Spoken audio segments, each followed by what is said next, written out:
CPM-ഉം BJP-യും ഇനി ഫൈറ്റ് ചെയ്യുന്നത് ഈഴവ വോട്ടുകൾക്ക് വേണ്ടിയായിരിക്കും. ഈഴവ വോട്ടുകളാണ് അടുത്ത തെരഞ്ഞെടുപ്പിനെയൊക്കെ വലിയ രീതിയിൽ നിർണ്ണയിക്കാൻ പോകുന്നത്.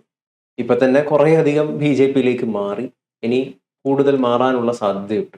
ഇതിനെ എങ്ങനെയായിരിക്കും CPM ഒക്കെ പിടിച്ചു നിർത്തുന്നത്? ഒരു വലിയ ചോദ്യമാണ്. യഥാർത്ഥത്തിൽ അടുത്ത 5 കൊല്ലവും BJP-യും CPM-ഉം ഒരുപോലെ ശ്രമിക്കാൻ പോകുന്നത് ഈ വോട്ടുകളുടെ പിടിച്ചിരുത്തലാണ്. കാരണം ഇനി കേരളത്തിൽ ഏറ്റവും നിർണായകമാകാൻ പോകുന്ന വോട്ടുകൾ ഈഴവ വോട്ട് ബാങ്കാണ്. അതിൻ്റെ പ്രധാനപ്പെട്ട കാര്യം ജനസംഖ്യയുടെ ഏതാണ്ട് 23-25% വരുന്ന ഈഴവരാണ്. അപ്പോൾ ഇപ്പോൾ 2,16,00,000 ആളുകൾ വോട്ട് ചെയ്യുന്നു എന്ന് പറഞ്ഞാൽ അതിൽ ഏതാണ്ട് ഒരു വലിയ ശതമാനം, ഒരു കാൽഭാഗത്തോളമോ അല്ലെങ്കിൽ അതിനേക്കാൾ കൂടുതലൊക്കെ തന്നെ ജനസംഖ്യ നോക്കുകയാണെങ്കിൽ 85 ലക്ഷത്തോളമൊക്കെ വരും. അപ്പോൾ അത്രത്തോളം ആളുകൾ യഥാർത്ഥത്തിൽ ഈഴവരുണ്ട്. ഇതിൽ നമുക്കിപ്പോൾ അറിയാം, ഒരു ന്യൂനപക്ഷ വോട്ട് ബാങ്കുകൾ, പ്രത്യേകിച്ച് ഒരു 40-30% വരുന്ന മുസ്ലിംസും. എനിക്കറിയാം കഴിഞ്ഞ സെൻസസിൽ അത് 27% പക്ഷെ മുസ്ലിംസിൻ്റെ ജനസംഖ്യ കൂടിയിട്ടുണ്ടാവും. അപ്പോൾ അത് കൂടിയത് നമുക്കൊരു 30% എടുത്താൽ അല്ലെങ്കിൽ ഒരു 29% എടുത്താൽ അവരും, ബാക്കിയുള്ളത് 18% ഉണ്ടായിരുന്നു ക്രിസ്ത്യൻ ജനസംഖ്യ എന്ന് പറയുന്നത്. പക്ഷെ അതൊരു 1% കുറഞ്ഞിട്ടുണ്ടാവും. ഇപ്പോൾ ഒരു 16-17% അപ്പോൾ ഈ കണക്കുകൾ വെച്ച് നോക്കിയാൽ ബാക്കിയുള്ള ഒരു 46%. ആ 46% മിക്കവാറും UDF തന്നെ കഴിയുന്നത് നിലനിർത്താനുള്ള ഒരു സാധ്യതയുണ്ട്. അല്ലെങ്കിൽ അതിലൊരു മേജർ വോട്ടുകളും അവർ നിലനിർത്താനുള്ള ഒരു കാര്യമുണ്ട്. കാരണം എന്താ വെച്ചാൽ ഇപ്പോൾ മുസ്ലിം ലീഗ് അവരുടെ ഒപ്പമാണ്. അതുപോലെ തന്നെ ക്രിസ്ത്യൻ സമുദായമൊക്കെ സാധാരണ ഇപ്പോൾ ലാറ്റിൻ കാത്തലിക്കൊക്കെ ആണെങ്കിൽ കോൺഗ്രസിന് തന്നെയാണ് വോട്ട് ചെയ്യാറുള്ളത്. കോട്ടയത്തൊക്കെ തന്നെ മിക്കവാറും അവർക്ക് തന്നെയാണ് വോട്ട് ചെയ്യുന്നത്. അപ്പോൾ അതല്ലാതെയുള്ള ഒരു വോട്ട് ബാങ്ക് എന്ന് പറയുന്നത് BJP-ക്ക് കൂടി താല്പര്യമുള്ള, BJP കൂടി കിട്ടാൻ സാധ്യതയുള്ള ഒരു വോട്ട് ബാങ്ക് എന്ന് പറയുന്നത് ഒരു നായർ കമ്മ്യൂണിറ്റി വോട്ട് ബാങ്കാണ്. അതിലേതാണ്ടൊരു മേജർ വോട്ടുകൾ അവർക്ക് കിട്ടുന്നൊരവസ്ഥയുണ്ട്. കുറച്ച് കോൺഗ്രസിനും കിട്ടുന്നൊരവസ്ഥയുണ്ട്, കുറച്ച് CPM-നും കിട്ടുന്നൊരവസ്ഥയുണ്ട്. പക്ഷെ അത് ഒഴിച്ചു വെച്ചിട്ടുണ്ടെങ്കിൽ ഉള്ള ഏറ്റവും ഒരു കമ്മ്യൂണിറ്റി എന്ന് പറയുന്നത് ഒരു സംശയമില്ല, അത് ഈഴവ കമ്മ്യൂണിറ്റിയാണ്. അപ്പോൾ ഈഴവ കമ്മ്യൂണിറ്റിയുടെ വോട്ടുകൾ ആര് മേടിച്ചെടുക്കുന്നു എന്ന് പറയുന്നത് വളരെ നിർണായകമാണ്. പ്രത്യേകിച്ചും അത് കിട്ടിയാൽ മാത്രമേ BJP-ക്ക് ഇനി ഒരു ഇമ്പ്രൂവ്മെന്റിന് സാധ്യതയുള്ളൂ. കാരണം അല്ലാതെ BJP-ക്ക് ഒരിക്കലും ഇപ്പോൾ മലബാർ റീജിയനിൽ നിന്ന് മുസ്ലിം സമുദായത്തിന് വോട്ടുകൾ കിട്ടുമെന്ന് അവർ പോലും പ്രതീക്ഷിക്കില്ല, അവർ പോലും ക്ലെയിം ചെയ്യില്ല. പിന്നെ അവർക്ക് കിട്ടാൻ സാധ്യതയുള്ള ഒരു 4-5% വരുന്ന ക്രിസ്ത്യൻ വോട്ടുകളാണ്. ആ ക്രിസ്ത്യൻ വോട്ടുകളിൽ തന്നെ നമുക്കറിയാം നിരവധി വിഭാഗങ്ങളുണ്ട്. അതുമായിട്ട് ബന്ധപ്പെട്ടൊക്കെ നിരവധി പ്രശ്നങ്ങളുണ്ട്. ഇപ്പോൾ FCRA-യുമായി ബന്ധപ്പെട്ടിട്ടുള്ള നിയമത്തിൽ തന്നെ അവർക്ക് വലിയ തിരിച്ചടികളുണ്ട്. അപ്പോൾ അതുകൊണ്ട് അതിലൊക്കെ തന്നെ ഒരു ഫ്ലോട്ടിംഗ് പെർസെൻറ്റേജ് അവർക്ക് ഉദ്ദേശിക്കാൻ പറ്റും.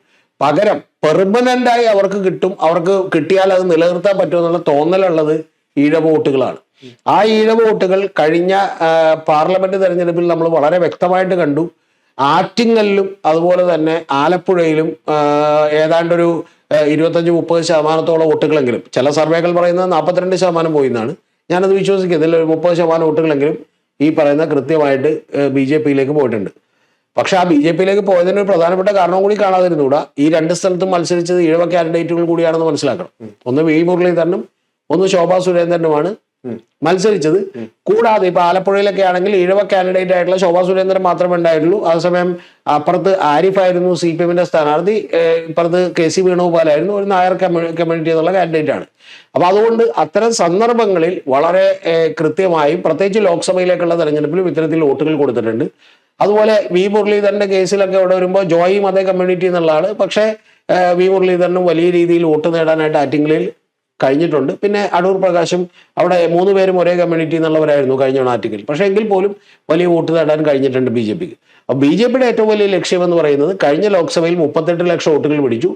അതിൽ നിന്ന് ഏറ്റവും കുറഞ്ഞത് ഒരു 20 ലക്ഷം 15 ലക്ഷം വോട്ടുകളെങ്കിലും വർദ്ധിപ്പിക്കണമെന്നുണ്ടെങ്കിൽ അത് വരാൻ പോകുന്ന ഈഴവ കമ്മ്യൂണിറ്റിയിൽ നിന്നാണ്. അത് BJP-യിലേക്ക് പോയാൽ അതിന്റെ മജോറിറ്റി പോകാൻ പോകുന്നത് CPM-ൽ നിന്നുകൂടിയാണ്. അപ്പൊ അതുകൊണ്ട് തന്നെ ഇത് അതിനിർണായകമാണ്. കാരണം കഴിഞ്ഞ തവണ ലോക്സഭയിലേക്ക് 38 ലക്ഷം വോട്ട് പിടിച്ചു. ഇനിയിപ്പോൾ ഒരു 2.5 കൊല്ലം കൂടി കഴിയുമ്പോൾ ലോക്സഭാ തെരഞ്ഞെടുപ്പ് 29-ൽ വരാനിരിക്കുകയാണ്. 3 കൊല്ലം കൂടി കഴിയുമ്പോൾ, ആ 2.5 കൊല്ലം 3 കൊല്ലം കഴിയുമ്പോൾ ലോക്സഭാ തെരഞ്ഞെടുപ്പ് കൂടി വരുമ്പോൾ നമുക്കറിയാം സ്വാഭാവികമായിട്ടും പിന്നെ കിട്ടാൻ പോകുന്നത് ഈ പറയുന്ന വോട്ടുകളിൽ നിന്നുള്ള വോട്ടേ അവർക്ക് പ്രതീക്ഷിക്കാൻ പറ്റും. ആ വോട്ടുകൾക്ക് വേണ്ടിയിട്ടുള്ള യുദ്ധവും അതിൻ്റെ സ്ട്രാറ്റജികളും ഇനി നമുക്ക് കാത്തിരുന്ന് കാണാം എന്നുള്ളതാണ്. ഇതിൽ ഏതാണ്ട് വിജയിച്ചിരിക്കുന്നത് BJP-യാണ്. കാരണം ഏറ്റവും ആദ്യം BDJS ഉണ്ടാക്കുകയും ആ BDJS-നെ പിന്നീട് 4% വോട്ടുകൾ ആദ്യത്തെ തെരഞ്ഞെടുപ്പിൽ നേടുകയും പിന്നീട് ആ BDJS-നെ അത് 1% വോട്ടാക്കി ചുരുക്കുകയും അവരിൽ തന്നെയുള്ള ഈഴവ വോട്ട് ബാങ്കുകളൊക്കെ തന്നെ മേടിച്ചെടുക്കാനും ഒക്കെ കഴിയുന്ന ലെവലിലേക്ക് BJP വളർന്നിട്ടുണ്ട്. അതിൻ്റെ കുന്തമുന എന്ന് പറയുന്നത് ഇനി ഈ ഗവൺമെന്റിനെതിരെയുള്ള സമരങ്ങളും തന്ത്രങ്ങളും തന്നെയായിരിക്കും. ഗവൺമെന്റിനെതിരെ അപ്പോൾ ഏത് രീതിയിലുള്ള തന്ത്രമാണ് ഉപയോഗിക്കുക?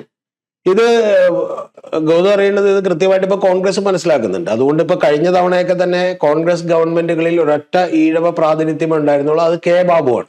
നമുക്കറിയാലോ, തൃപ്പൂണിത്തുറയിൽ നിന്നുള്ള ബാബു ചേട്ടനാണ് ആകെ അത്തരത്തിലുള്ള ഒരു പ്രാതിനിധ്യം ഉണ്ടായിരുന്നത്. പക്ഷെ ഇത്തവണ അതല്ല. ഇത്തവണ 8 പേരാണ് UDF ജയിച്ചു വന്നിട്ടുള്ളത്. ആ ജയിച്ചു വന്നിട്ടുള്ളതിൽ 3 പേർക്ക് അവർ മന്ത്രിസ്ഥാനം കൊടുത്തിട്ടുണ്ട്. ഇപ്പൊ M ലിജു ആണെങ്കിലും OJ ജനേഷ് ആണെങ്കിലും അതുപോലെ ബിന്ദു കൃഷ്ണ ആണെങ്കിലും ഇവർക്കൊക്കെ തന്നെ മന്ത്രിസ്ഥാനം കൊടുത്തിട്ടുണ്ട്. പക്ഷേ ഈ മന്ത്രിസ്ഥാനം കൊടുത്തത് കൊണ്ട് പോലും കാര്യമില്ല. കാരണം കഴിഞ്ഞ തവണ ഈ പ്രതീഷ് വിശ്വനാഥനൊക്കെ തന്നെ ഒരു പ്രചരണവുമായിട്ട് വന്നിരുന്നു. കാരണം ഹിന്ദു MLA-മാരുടെ നമ്പർ തന്നെ UDF-ൽ കുറവാണെന്ന് വന്നിട്ട്. അപ്പൊ അത്തരത്തിൽ പിന്നെ നിങ്ങൾ സീറ്റ് കൊടുത്ത് തന്നെ ഇപ്പൊ നമ്മുടെ സെൻകുമാർ ഗുഡ് DGP ഒക്കെ തന്നെ പറഞ്ഞിട്ടുണ്ട്, നിങ്ങൾ സീറ്റ് കൊടുത്ത് തന്നെ കുറവല്ലേ, പിന്നെ നിങ്ങളത് പറഞ്ഞിട്ട് കാര്യമില്ലോ എന്ന് പറഞ്ഞിട്ടുണ്ട്. അപ്പൊ ആ സീറ്റ് കൊടുത്തത് കുറവാണ് എന്ന് പറയുന്ന ഒരു പ്രധാനപ്പെട്ട കാര്യമുണ്ട്. ഇതിനൊക്കെ ഒരു ലക്ഷണം എന്ന് പറയുന്നത്, ഇപ്പൊ മറുനാടൻ ഷാജൻ ഒരു പോസ്റ്റ് ഇട്ടിരുന്നു. അതായത് ഈ മറ്റേ ക്രിസ്ത്യൻ മന്ത്രിമാരുടെ നമ്പർ, അതുപോലെ മറ്റേ നമ്മുടെ മാത്യു കുഴൽനാടനും വിൻസെന്റും മന്ത്രിമാരാകാതെ പോയത് ക്രിസ്ത്യൻസ് ആണെന്ന് പറഞ്ഞ ഒരു ലെങ്തി ആയിട്ടുള്ള പോസ്റ്റാണ്. അത് ഞാനിപ്പോൾ മുഴുവൻ പറയുന്നില്ല. അങ്ങനെ ഒരു പോസ്റ്റ് ഇട്ടിരുന്നു. ഈ പോസ്റ്റിനെതിരെ തന്നെ വലിയൊരു വിമർശനം ഉടനെ തന്നെ സെൻകുമാർ വന്നു. അപ്പൊ അതായത് 21 പേരുള്ള മന്ത്രിസഭയിൽ 6 പേര് ക്രിസ്ത്യൻസ് ആണ്, എന്നിട്ട് ഈഴവരാകെ 3 പേരേ ഉള്ളൂ, എന്നിട്ടും പറയുന്നത് ക്രിസ്ത്യൻസിൽ 2 പേരെ ആകാതെ പോയത് മതം കൊണ്ടാണ്, എന്ത് തോന്നിയസാണ് ഈ പറയുന്നത് ഷാജ എന്ന് ചോദിച്ചുകൊണ്ട് അദ്ദേഹം ഇട്ടിരുന്നു. ഞാൻ പറഞ്ഞത് ഇതൊക്കെ തന്നെ ഒരു തുടക്കമാണ്. ഇനിയുള്ള പ്രചരണത്തിന് അത് ഉപയോഗിക്കപ്പെടും. ഒന്ന്. രണ്ടാമത്തെ പ്രധാനപ്പെട്ട കാര്യം എന്താണെന്ന് വെച്ചാൽ, ഈ ഗവൺമെന്റിനെതിരെ കൃത്യമായി നിലപാടെടുക്കാൻ പോകുന്ന ഒരാളെന്ന് പറയുന്നത് മിക്കവാറും വെള്ളാപ്പള്ളി നടേശനോ അല്ലെങ്കിൽ ഈ പറയുന്ന സുകുമാരൻ നായരെ പോലെയുള്ള ആളുകളാണ്. ഒന്ന്. ഇപ്പൊ വെള്ളാപ്പള്ളി നടേശൻ കഴിഞ്ഞ ദിവസങ്ങളിൽ നമുക്കറിയാം ചില മന്ത്രിമാർ ചെന്ന് സുകുമാരൻ നായരെ കണ്ടിട്ടുണ്ട്, ബിന്ദു കൃഷ്ണയൊക്കെ ചെന്ന് വെള്ളാപ്പള്ളിയെ കണ്ടിട്ടുണ്ട്, വെള്ളാപ്പള്ളിയുടെ നിന്ന് അനുഗ്രഹം മേടിച്ചിട്ടുണ്ട്. ഈ അനുഗ്രഹം മേടിച്ചതിനെ എതിർത്ത് കൊണ്ടിട്ട് ഇപ്പൊ അനൂപിനെ പോലെയുള്ള ആളുകൾ, അതായത് ഈ പറയുന്ന ചാനൽ ചർച്ചയ്ക്കൊക്കെ വരുന്ന തൃശ്ശൂരിൽ നിന്നുള്ള അനൂപിനെ പോലെയുള്ള ആളുകൾ, അതുപോലെ തന്നെ റിജിൽ മാക്കുറ്റി പോലെയുള്ള ആളുകളൊക്കെ തന്നെ വലിയ വിമർശനം ഉന്നയിച്ചിട്ടുണ്ട്. അപ്പൊ ഈ വിമർശനങ്ങളൊക്കെ തന്നെ ഉന്നയിക്കുമ്പോൾ ഇത് മറ്റ് നേതാക്കന്മാരെ കാണുമ്പോൾ കുഴപ്പമില്ലല്ലോ, ഇത് ഇവരെ നേതാക്കന്മാരെ കാണുമ്പോൾ മാത്രം എന്തുകൊണ്ടാണെന്ന് പറയുന്നത് ചോദ്യം വരും. ആ ചോദ്യത്തെയൊക്കെ തന്നെ നേരിടാൻ ഒന്നാമത്തെ ബുദ്ധിമുട്ടാവും. രണ്ടാമത്തത്, ഏറ്റവും പ്രധാനപ്പെട്ട ഒരു കാര്യം എന്ന് പറയുന്നത്, ഈ മുസ്ലിം ലീഗും കോൺഗ്രസും കൂടി കൂടിച്ചേർന്നാണ് ഭരിക്കുന്നത്, മുസ്ലിം ലീഗിന് വലിയ പ്രോമിനൻസ് കിട്ടുന്നു എന്ന് പറയുന്നത് വലിയ തോതിലുള്ള ഒരു ആരോപണമായി ഉന്നയിക്കുകയും സ്കൂളുകളും പല കാര്യങ്ങളും ഒക്കെ തന്നെ അവർ മേടിച്ചെടുക്കുകയാണെന്നൊക്കെ പറയുകയൊക്കെ ചെയ്യുമ്പോൾ അത് നെറ്റ് എഫക്റ്റ് ആരെ അഫക്റ്റ് ചെയ്യുമെന്ന് വെച്ചാൽ അത് ഏറ്റവും കൂടുതൽ അഫക്റ്റ് ചെയ്യാൻ പോകുന്ന 2 കമ്മ്യൂണിറ്റികൾ, ഒന്ന് നായരെയും ഒന്ന് ഈ പറഞ്ഞ നായർ സമുദായത്തെയും അതുപോലെ തന്നെ ഇഴവരെയൊക്കെ ആയിരിക്കും. അപ്പൊ ഇത്തരത്തിലുള്ള പല പല സ്ട്രാറ്റജികളും ഇനി ഇതിനിടയിൽ വീണ് കിട്ടാൻ പോകുന്ന നിരവധി കാര്യങ്ങളൊക്കെ വെച്ചുകൊണ്ട് തന്നെ ഗൗതം അറിയേണ്ടത് ഇത് പൊലിപ്പിക്കാനായിരിക്കും സാധ്യത. അങ്ങനെ പൊലിപ്പിക്കുമ്പോൾ ഇത് ഇപ്പൊ CPM-ന്റെ കയ്യിലുള്ള വോട്ടുകളിൽ നിന്ന് ഒരു 4-5% BJP-യിലേക്ക് മാറി കിട്ടിയാൽ തീർച്ചയായിട്ടും ഇപ്പൊ 2,16,00,000 വോട്ടർമാരാണ് കഴിഞ്ഞ തവണ ഉണ്ടായിരുന്നത്. 5% എന്ന് കഴിഞ്ഞാൽ 10 ലക്ഷം വോട്ട് വരും. അപ്പൊ 10 ലക്ഷം വോട്ട് വന്നാൽ 38 എന്നുള്ളത് എത്രയാക്കാം? 48 ആക്കാം. അത് 50-ലേക്ക് എത്തിക്കാം. ആ 50-ലേക്ക് എത്തിക്കാനുള്ള വലിയ പരിശ്രമമായിരിക്കും നടക്കുന്നത്. CPM ഇതിൻ്റെ ഇടയിൽ ഇതിനെ തന്ത്രപരമായി എങ്ങനെ നേരിടും, എങ്ങനെയാണ് അവരുടെ സമീപനം എടുക്കാൻ പോകുന്നത് എന്നുള്ളതൊക്കെ വലിയ പ്രധാനപ്പെട്ട കാര്യമാണ്. കാരണം CPM-നെ സംബന്ധിച്ചൊരു വലിയ പ്രശ്നം കൂടിയുണ്ട്. CPM-നെ സംബന്ധിച്ചുള്ള പ്രശ്നം ന്യൂനപക്ഷ വോട്ടുകൾ പഴയതുപോലെ തന്നെ കോൺഗ്രസിന് കിട്ടിക്കോട്ടെ എന്ന് വെച്ച് മിണ്ടാതിരിക്കാൻ പറ്റില്ല. BJP-ക്ക് അത് അങ്ങനെ പോയിക്കോട്ടെ എന്ന് വിചാരിച്ച് നിലപാട് എടുക്കാം. പക്ഷെ CPM-ന് അങ്ങനെ എടുക്കാൻ പറ്റില്ല. എന്നാൽ അതേസമയം അതുകൊണ്ട് തന്നെ CPM വലിയൊരു വിഷമവൃത്തത്തിലാണ്. കാരണം പലപ്പോഴും BJP പറയുന്ന അത്രയും സ്ട്രോങ് ആയിട്ടോ അത്രയും ഒരു ആന്റി മുസ്ലിം ലീഗ് ആയിട്ടുള്ള പ്രചരണം പോലും CPM-ന് നടത്താൻ പറ്റില്ല. അപ്പൊ ഇതിന്റെ ഇടയിൽ കുറച്ചൊന്നും ബുദ്ധിമുട്ടാൻ പോകുന്നത് യഥാർത്ഥത്തിൽ CPM-ആണ്. അതുകൊണ്ട് CPM ഇതിനെങ്ങനെ നേരിടും എന്നുള്ളതും കൂടി നമ്മൾ കാത്തിരുന്ന് കാണേണ്ട ഒരു കാര്യമാണ്. തീർച്ചയായിട്ടും ഈഴവർക്കിടയിലൊക്കെ ഈ ഹിന്ദുത്വ ആശയം ഭയങ്കരമായിട്ട് പ്രചരിക്കുന്നുണ്ട്, അല്ലെങ്കിൽ അവർക്ക് ഇൻഫ്ലുവൻസ്ഡ് ആവുന്നുണ്ട്. അല്ല, ഉറപ്പായിട്ടും ഇപ്പൊ ഈഴവരെന്ന് പറയുന്നത് ഹിന്ദു കമ്മ്യൂണിറ്റി കേരളത്തിലുള്ളതിൽ 54% ഉള്ളതിൽ ഏതാണ്ട് അതിന്റെ പകുതിയോളം വരുന്നൊരു കമ്മ്യൂണിറ്റിയാണ്. 23-25% വരുന്ന കമ്മ്യൂണിറ്റിയാണ്. അപ്പൊ അവര് ഇപ്പൊ ഈ നമ്മുടെ നാട്ടിലെ ഉറപ്പായിട്ടും ഇപ്പൊ തുറന്നിപ്പോ പറഞ്ഞിട്ടുണ്ടെങ്കിൽ ഇപ്പൊ ഷാജന്റെ ഈ കമന്റുകൾ പോലും OJ ജനേഷ് ആകെ 3 മന്ത്രിസ്ഥാനം കിട്ടിയിട്ടില്ല, ഇനി അതും കൂടി ക്രിസ്ത്യൻസിന് കൊടുക്കണമെന്നാണ് അതൊക്കെ ചോദിച്ചുള്ള കമന്റുകൾ നമുക്ക് താഴെ കാണാം. അപ്പൊ അത്തരത്തിൽ ഷാജന്റെ ആ ഒരു കമന്റ് പോലും ആളുകൾക്ക് സഹിക്കാൻ പറ്റാത്ത ലെവലിലേക്ക് ആളുകൾ എടുത്തിട്ടുണ്ട്. എന്നാൽ ഷാജൻ എപ്പോഴും പറഞ്ഞുകൊണ്ടിരിക്കുന്നത് ഞാൻ ശ്രീനാരായണീയനാണെന്നാണ്. മനസ്സിലായി? SNDP-യുടെ മെമ്പറാണ് ഷാജൻ എന്നൊക്കെയാണ് ഷാജൻ പറയാറുള്ളത്. ഷാജൻ മറ്റേ മഞ്ഞ ഡ്രസ്സൊക്കെ ഇട്ട് ഫോട്ടോ ഒക്കെ എടുത്ത് എന്ത് ചെയ്യാറുണ്ട്, ഇടാറുണ്ട്, പല ഇതൊക്കെ കാണിക്കാറുണ്ട്. അപ്പൊ ഞാൻ പറഞ്ഞത് അങ്ങനെ പോലും വളരെ സെൻസിറ്റീവായി കാര്യങ്ങൾ പ്രതികരിച്ചുകൊണ്ടിരിക്കുകയാണ്. അപ്പൊ സ്വാഭാവികമായിട്ടും ഹിന്ദുത്വ ഐഡിയോളജികളും ബാക്കിയുള്ള കാര്യങ്ങളും കൂടി ഇതിൻ്റെ ഒപ്പം ആവുകയും നമ്മുടെ ഒരു സോഷ്യൽ മീഡിയകളും ഒക്കെ തന്നെ ഇതിന് അനുകൂലമാണ്. BJP വളർത്താനുള്ള അനുകൂലമായിട്ടുള്ള ഒരു ക്യാമ്പയിൻ എടുത്തുകൊണ്ടിരിക്കുകയാണ്. ആ ക്യാമ്പയിൻ എടുത്തുകൊണ്ടിരിക്കുമ്പോൾ നാച്ചുറലി ഇത് CPM-നെ അഫക്റ്റ് ചെയ്യും. CPM വലിയ തോതിൽ ശ്രദ്ധിച്ചില്ല. ഇവിടെ യഥാർത്ഥത്തിൽ ശ്രദ്ധിക്കേണ്ടത് ഇതിൽ എന്തെങ്കിലും ഒരു തുരങ്കം വെക്കാൻ പറ്റുന്നുണ്ടെങ്കിൽ അത് UDF-നല്ലേ. UDF ഇതിനൊക്കെ വേണ്ടി എത്രത്തോളം ശ്രമിക്കും ഇല്ല എന്നൊക്കെ ഉള്ളത് പ്രധാനപ്പെട്ട ഒരു BDJS-നെ പോയി കാണുന്നു. BDJS തുഷാർ വെള്ളാപ്പള്ളിയെ കണ്ടിട്ടുണ്ട്. BDJS-നെ അല്ല, തുഷാർ വെള്ളാപ്പള്ളിയെ കണ്ടിട്ടുണ്ട്. അതുപോലെ തന്നെ തുഷാർ വെള്ളാപ്പള്ളി പറയുന്നത് ഞങ്ങളൊരു സ്നേഹമസൃണമായ ഒരു സൗഹൃദമുള്ളത് കൊണ്ടിട്ട് മാത്രം വന്ന് കണ്ടതാണെന്നാണ്.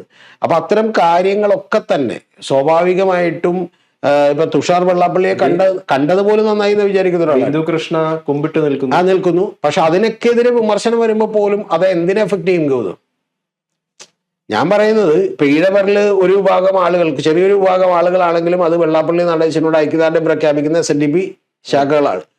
ആ ശാഖകളിൽ ഇപ്പൊ തന്നെ BJP വലിയ തോതിൽ കടന്നു കയറിയിട്ടുണ്ട്. ആ കടന്നു കയറിയിട്ടുള്ളവർ യഥാർത്ഥത്തിൽ ഇപ്പൊ ഇതിനെങ്ങനെ അവതരിപ്പിക്കാൻ പോണത്? ബിന്ദു കൃഷ്ണൻ തലവലിച്ചു കൊടുത്തപ്പോ ഒന്ന് ആശീർവദിച്ചു, അപ്പോഴേക്ക് നിങ്ങൾക്ക് പ്രശ്നമായോ? അപ്പൊ സതീശൻ മറ്റേ ഇവിടെ പോണതിന് കുഴപ്പമില്ല എന്നാണ് ചോദിക്കാൻ പോണത്. മനസ്സിലായോ? യഥാർത്ഥത്തിൽ ഇപ്പൊ അനൂപും അതുപോലെ റിജിൽ വാക്കുറ്റിയും ഒക്കെ ഉയർത്തിയ വിമർശനത്തിന് അടിസ്ഥാനമുണ്ട്. എന്താ കാര്യം?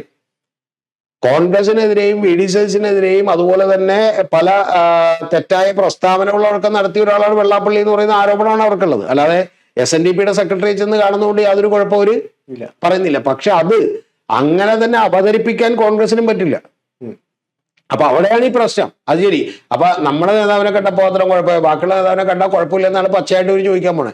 ആ ചോദ്യങ്ങളൊക്കെ കൂടി വരുമ്പോൾ ഇത് സ്വാഭാവികമായിട്ടും കോൺഗ്രസ് അടക്കം വലിയ ശ്രദ്ധ ഇതിനകത്ത് കൊടുത്തില്ലെങ്കിൽ, ഗൗതം പറഞ്ഞ കണക്കാണ്, കോൺഗ്രസ് വലിയ ശ്രദ്ധ ഇതിനകത്ത് കൊടുത്തില്ലെങ്കിൽ യഥാർത്ഥത്തിൽ CPM-ന്റെ കയ്യിലും കോൺഗ്രസിന്റെ കയ്യിൽ കുറച്ചു ഇരിക്കുന്ന ഈ ഈഴവ വോട്ട് ബാങ്കുകളൊക്കെ തന്നെ നഷ്ടപ്പെടുകയും അത് BJP-യിലേക്ക് ഒഴുകുകയും ചെയ്യും. അതുകൊണ്ട് CPM-നെ അടിക്കാനാണെങ്കിലും വെള്ളാപ്പള്ളിനെ അടിക്കാനാണെങ്കിലും പോലും വളരെ ശ്രദ്ധയോടുകൂടി വേണം കോൺഗ്രസ് ഇത് ചെയ്യാൻ. അല്ലെങ്കിൽ ഇവിടെ BJP-യുടെ വലിയ ഉദയമായിരിക്കുണ്ടാവുക. ഇതൊക്കെ അങ്ങനെ ശ്രദ്ധയോടുകൂടി ഇവരൊക്കെ ചെയ്യുമെന്നൊന്നും ഞാൻ വിചാരിക്കുന്നില്ല. അതായത് ഒരു പക്ഷത്തിനെ മാത്രം ചേർത്ത് നിർത്താനാണ് UDF ശ്രമിക്കുന്നതെങ്കിൽ സ്വാഭാവികമായിട്ടും മറ്റേ ഏകീകരണം ഉണ്ടാകും. അല്ല, അതുകൊണ്ട് ഉണ്ടാവുന്ന നഷ്ടം ആർക്കാണ്? നഷ്ടം ഉണ്ടാകുന്നത് CPM-നാണ്. അതാണ് അതിന്റെ പ്രശ്നം. അപ്പൊ നിങ്ങൾ ഈ പറയുന്ന ഇത് കാണിക്കുകയും CPM-ന് നഷ്ടം ഉണ്ടായിക്കോട്ടെ എന്ന് വിചാരിക്കുകയും ചെയ്താൽ ഒരു ഗുണവും കൂടി UDF-നുണ്ട്. അതെന്താണെന്നറിയാമോ? മുഴുവൻ വോട്ടുകൾ ഒറ്റടിക്ക് അങ്ങോട്ട് പോകൂല. അപ്പൊ എന്ത് സംഭവിക്കുമെന്നറിയാം? 2031 ഒരിക്കൽ കൂടി ഭരണം കിട്ടാൻ സാധ്യതയുണ്ട്. ഇവര് രണ്ടുപേരെയും മറികടക്കാൻ പറ്റുന്ന, എല്ലാ ജനങ്ങളെയും കൂടെ നിർത്താൻ പറ്റുന്ന ഒരു വലിയ തന്ത്രം അപ്പൊ CPM മെനയാണ്. അല്ല, വലിയ CPM-ന് അത് മെനയാം. CPM എന്താ വെച്ചാൽ ഈ ജാതീയമായ മത സാമുദായിക സംഘടനകളിലെ നേതാക്കളുമായി ബന്ധപ്പെട്ട CPM അത് ഞാനൊരു ചർച്ചയിൽ ഒരു കാര്യം പറയട്ടെ. ഇവിടെ മതേതരത്വം, കൃത്യമായിട്ടുള്ള മതേതരത്വം പറഞ്ഞുകൊണ്ട് അങ്ങനെ ആളുകളെ സംഘടിപ്പിക്കാൻ CPM-ന് പറ്റും? CPM ഇപ്പോഴും വിചാരിച്ചാലും നടക്കും. പക്ഷെ ഒറ്റ കാര്യമുള്ളൂ, ഞാൻ നേരത്തെ ഒരു വീഡിയോയിൽ പറഞ്ഞിട്ടുണ്ട്. അതായത് 4-ാം തീയതി രാത്രി ഞാൻ പറഞ്ഞിട്ടുള്ള ഒരു വീഡിയോയിൽ ഞാൻ പറഞ്ഞിട്ടുണ്ട്, നാളെ അല്ല ഇന്ന് രാത്രി മുതൽ പണി തുടങ്ങാം. ആ പണി തുടങ്ങുന്നതിന്റെ ഏറ്റവും അടിസ്ഥാനപരമായ കാരണം എന്ന് പറഞ്ഞാൽ ഈ കാലത്തെ പുതിയ സാംസ്കാരിക നായകർ എന്ന് പറയുന്നത് സോഷ്യൽ മീഡിയയിലുള്ള ആളുകളാണ്. ശ്രദ്ധിച്ചു നോക്കിയാൽ നിങ്ങൾ അറിയാം. ഇപ്പൊ സന്തോഷ് പണ്ഡിറ്റ് മുതൽ ഈ പറയുന്ന പോലെ ശ്രീത് പണിക്കർ വരെ, അല്ലെങ്കിൽ നമ്മുടെ TG മുതൽ നിരവധി ഈ പറയുന്ന പോലെ ഇതുപോലെയുള്ള ഷാജൻ സ്കറി വരെയുള്ള ഒരുപാട് ആളുകൾ, ഷാജഹാൻ വരെയുള്ള ആളുകൾ, ഇവരൊക്കെ അതായത് ഈ പറയുന്ന സോഷ്യൽ മീഡിയയിലൂടെയാണ് ആളുകളെ ഇൻഫ്ലുവൻസ് ചെയ്യുന്നത്. ആ സ്ഥലങ്ങളിൽ ഗൗതം അറിയേണ്ടത് ഒരു പ്രോ സംഘപരിവാർ ആളുകളല്ലാതെ ഒരു ഐക്കന്റെ പോലും ഡെവലപ്പ് ചെയ്യാനോ ബിൽഡ് ചെയ്യാനോ CPM-നോ LDF-നോ സാധിച്ചിട്ടില്ല. അതേസമയം 20 കൊല്ലം മുമ്പ് കൃത്യമായിട്ട് അങ്ങനെ ഒരു സാംസ്കാരിക മണ്ഡലത്തിൽ ഇടപെട്ടുകൊണ്ടിരുന്നത് CPM-ആണ്. CPM-ന്റെ ആളുകൾക്കാണ് അപ്രമാദിത്വം ഉണ്ടായിരുന്നത്. അത് അടുത്ത 5 കൊല്ലങ്ങൾ കൊണ്ട് തിരിച്ചു പിടിക്കാനുള്ള ഗംഭീരമായിട്ടുള്ള പ്ലാൻ തയ്യാറാക്കിയില്ലെങ്കിൽ ഈ പറയുന്ന പോലെ ഇത് ഞാൻ ഈ പറഞ്ഞ പോലെയുള്ള ഒഴുക്ക് BJP-യിലേക്ക് സംഭവിക്കും എന്നുള്ള കാര്യത്തിൽ എനിക്കൊരു സംശയമില്ല.